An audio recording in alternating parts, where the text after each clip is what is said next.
Hi everyone, it's Monica and welcome back to Tailor-Made Cards for You. Well, I'm excited to be sharing with you a card today that I'm creating as part of a video hop. And this is a Halloween video hop where there's going to be several crafters creating Halloween cards for you. Now, I tend to go towards the more creepy types of Halloween cards. That's just my style. But you're going to find some cute cards as well, so don't let my video scare you.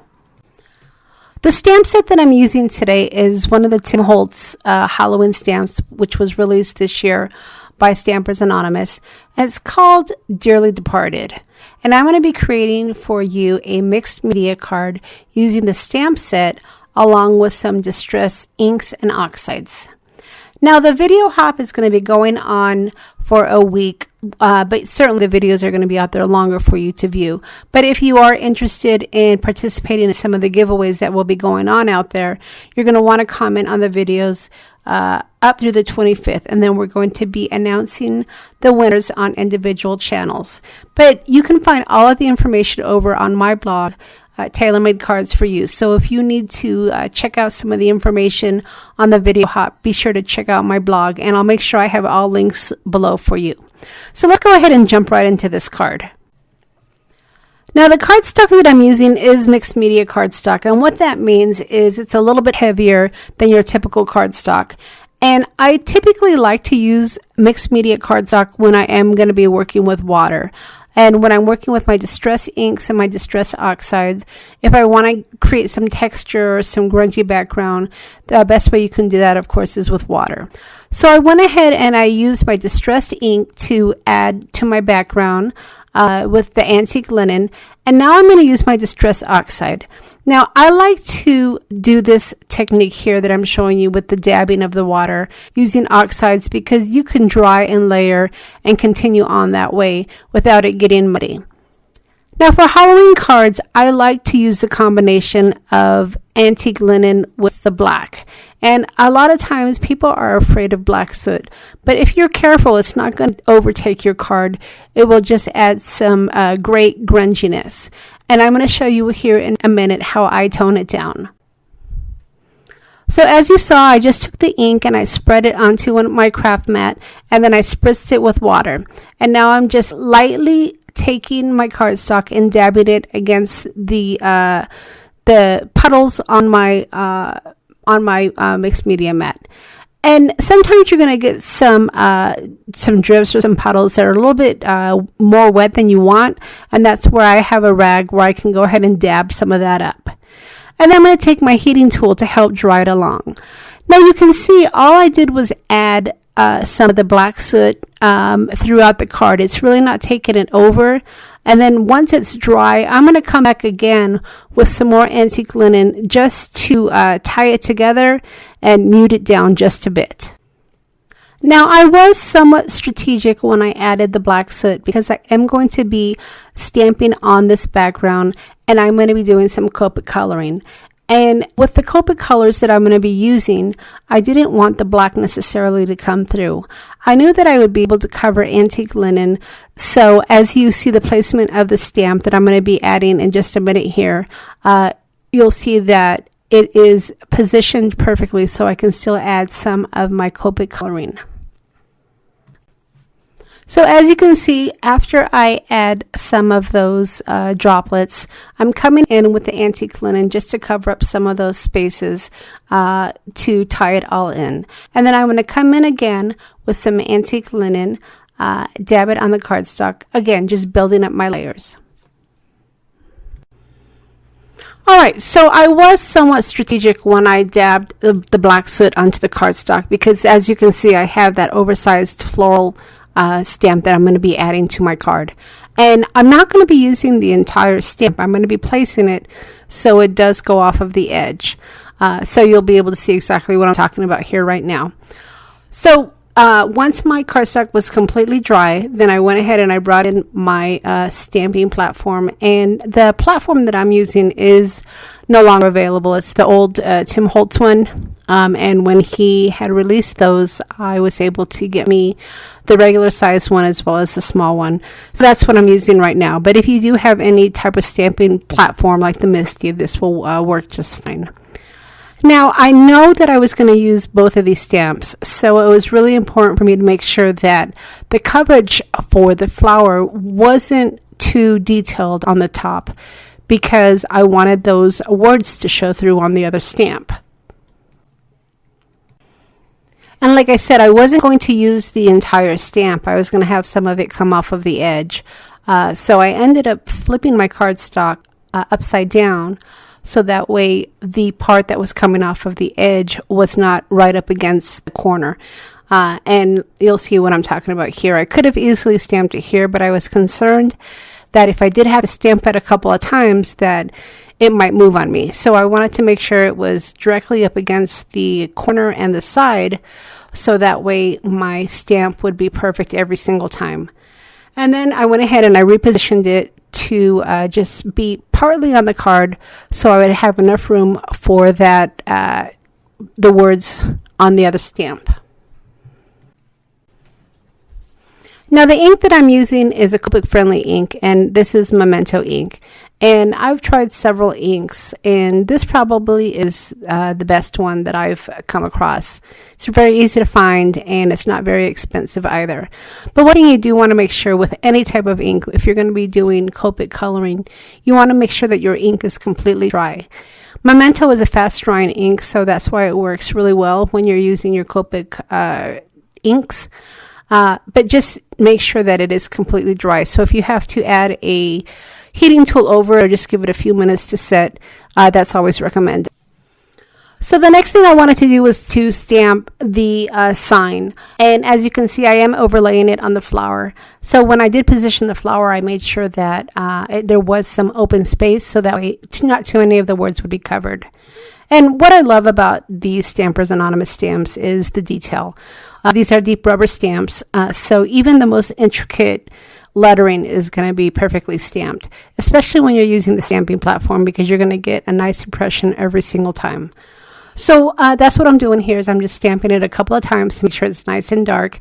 And as you can see, most of the open space on this card is towards the bottom right hand side, and that's was intentionally left open so I would have room for my monster.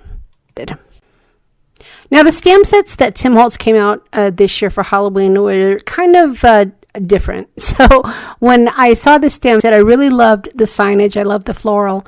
And then I did like some of the monsters, but I wasn't really sure what I was going to do with them. As you can see, this monster face is kind of a half face. The bone is the nose, and then you have that big eyeball. So I actually struggled a little bit to come up with a design, but ultimately I was able to come up with this. And sometimes that happens, right? I mean, you get a stamp set, you know that you love it. You're just not really sure what you're going to do with it. So I did have to play with it a little bit. And that's just one thing I want to emphasize, is don't feel like your first stamped cards or your cardstock have to be turned into cards. Play with your stamps a little bit. See what you can do with them. And you don't necessarily have to make every single stamped impression into a card. A lot of it is just getting the feel of the stamp, getting to see how it looks on your cardstock, and then determining what you want to do with it. So when I first started playing with this stamp set, I originally thought I was going to color the entire face right from beige or white cardstock, but I didn't like the way that it looked. This really had to be more of a, for lack of a better word, he needed to look a little bit more dead. So I wanted to go ahead and have a grungier background, and that's when I decided to go ahead and do some of the layering with the antique linen and the black soot. So that way some of that color would come through, but then I can go ahead and highlight him along with the flowers with my Copic crayons, or my Copic colors, I should say. And the color that I wanted for the flower is kind of a grayish blue. I did not want it to be a vibrant color, but I had some grays, and then I had a gray blue, which is what I'm using right now, that I was able to blend in, and I just felt that it went with the overall design of the card. So as you can see, I'm easily coloring up this flower, and the way that I use my Copic crayons is I usually will use 3 shades of colors, with the darker one being on the outside, so I can pull it in with the lighter colors. And then once I get all of my layers on my design, then I'll typically come over the entire image with the lightest color. And because the Copic inks are a alcohol ink based marker, that alcohol in the marker will bring out some of the color and help it blend really nicely. And then once I was finished with the flower, I went ahead and I moved on to the monster. And as you can see here, I'm just adding some highlights. I went ahead and I added some skin tone to the nose, and then I came in with a crayon. And again, I didn't want him to look too alive, so I didn't want him to have too much coloring. So that's where I decided to come in with kind of that off-white or that yellow-ish tone, just to make him look a little bit more dead. And then, of course, that eyeball is great because it looks like it is bloodshot. So I had to add some red to the bottom portion of his eye just to make it look a little bit more bloodshot. But as you can see, for the majority of that image, I am leaving it just to absorb the background color. Okay, so once the design of the card was complete, then it was just a matter of adding some final touches. So I went ahead and got out my distressing tool and I edged up the outside just to make it a little bit more rough, because a lot of times when I'm making these grungy cards, I like to add some distressed crayons on the outside. And typically my go-to color for that is black soot.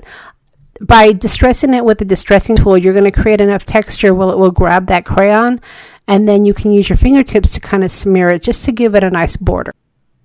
So I need to warn you, while I love the result of that technique, your fingers are going to get very grungy and very dirty. So it's always nice to have a wet rag or some sort of a wipey next to you, so that way you don't get your black soot fingerprints all over your card. But when I'm creating a card, if I want the grunge, I will go ahead and I will do this because I like the way that it frames the card. So the mess is worth the result, in my opinion. Just keep in mind that you are going to have some grungy fingertips, and you're going to definitely want to clean up your fingers before you move on to the next step. Okay, so at this point, my card was going to be complete, but I just had this new Oxide sitting on my desk, which is the new color that Tim Holtz just introduced. And I want to say it's called Crackling Campfire. So, of course, I had to use it, right? So I decided I wanted to go ahead and just add a little bit to the top. And then I would add some water to it to see if I can get it to drip a little bit. It didn't exactly do what I wanted it to do, but I thought that the added color still was good. Now, one thing that I would do if I were to do this card again is I would add the color before I do the stamps, because the ink did run a little bit. It wasn't too bad, but that's something you want to keep in mind. The orange was an afterthought, so that's why I went ahead and I added it. But if I were to recreate this card again, I would add the orange before I actually stamped the sign. Okay, so the only thing left to do is mount the card onto some cardstock, and for that I went ahead and I chose to mount it onto some black cardstock just because I thought that the background against the yellowish tone card looked really great, and then I went ahead and I mounted that onto some white cardstock. But when I mounted my image onto the black cardstock, I ended up having some space on the bottom, and I went ahead and I used that space to add one of those label tapes that just came out for the Halloween. And if you can remember those little label makers that we used to have where you would punch the letters and you would get raised letters, that's what that label tape feels like. It has some texture and it has some, the labels are kind of lifted up. So it's pretty cool to be able to use that on my card as well. Okay, so as I indicated, this is a video hop. So to hop on to the next video, you're going to want to check out the link directly below in the description. But remember, several of the card makers are going to be doing giveaways on their channel. So if you do want to be entered into their drawings, make sure that you listen for all of their instructions. And then the commenting will be open for a week, which is up to the 25th. And then each channel will be doing a drawing individually for their giveaway. Now, I also will be doing a giveaway on my channel, which is a gift certificate to my shop for a digital image. And that way I can offer it up to international viewers as well. So if you want to be entered into my drawing, make sure that you leave a comment below and I'll use that as for my drawing. All right, so if you've enjoyed my video, don't forget to leave me a thumbs up. And if you haven't subscribed to my channel yet, don't forget to hit that subscribe button. I do plan on doing a couple more videos using a couple of the new stamp sets from Tim Holtz. So if that's something that interests you, like I said, don't forget to hit that subscribe button and hit that bell so that way you are notified when my next video comes out. All right, everybody, thanks so much for stopping by, and we'll see you again next time.